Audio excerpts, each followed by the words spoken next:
Welcome to News 5 Everywhere.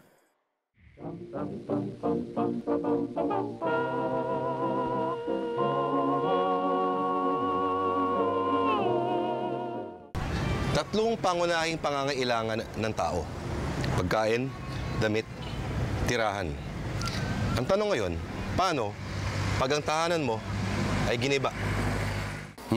Parang hindi ka ganap na tao. Buti pa nga yung ibang aso may doghouse. Paano pa ang dangal mo bilang tao kung wala kang matutulugan? Kung wala kang mapagliguan at lugar na pwede kayo magtalik ng iyong kabiyak? Karapatan mo bilang tao ang magkaroon ng bahay at lupa. Pero paano pag hindi mo pala pag-aari ang lote? Eh wala. Oo nga naman, hindi mo pag-aari ang lupa. Ang tanong dyan, ano ang laban mo?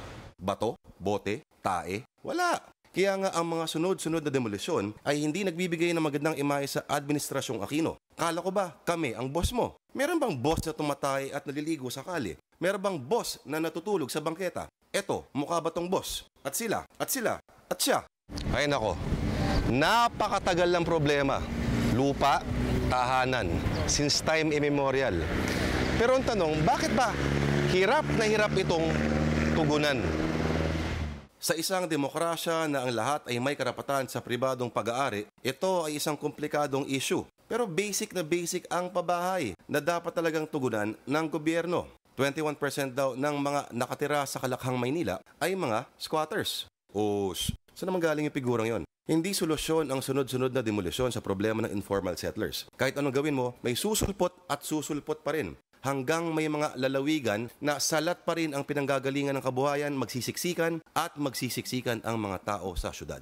Mas marami pang socialized housing programs sana ang kasagutan, kung sana'y nagagamit lang ng maayos ang pondo ng taong bayan. Itong mga to, kung pinagsama-sama lang sana ang gastos, ilang pabahay kaya ang magagawa nito? May kasabihan, di ba? Those who have less in life should have more in law. Pero mukhang sa lipunang ito, kung sino pa ang mga nagmamay-ari ng mga kondo, mukhang sa kanila pa panig ang gobyerno. At hindi lang yon, huwag kang magsyadong magwala, baka mabaril ka. Wala ka ng sariling bubong. Bala pa ang sayo'y ipansasalubong. Gusto yata ay ilibing ka na lang sa kabaong. Eh nako, mas malaki yatang problema yon. Kamatayan nga ba ang kasagutan? Kala mo lang. Akala mo libre ang mamatay?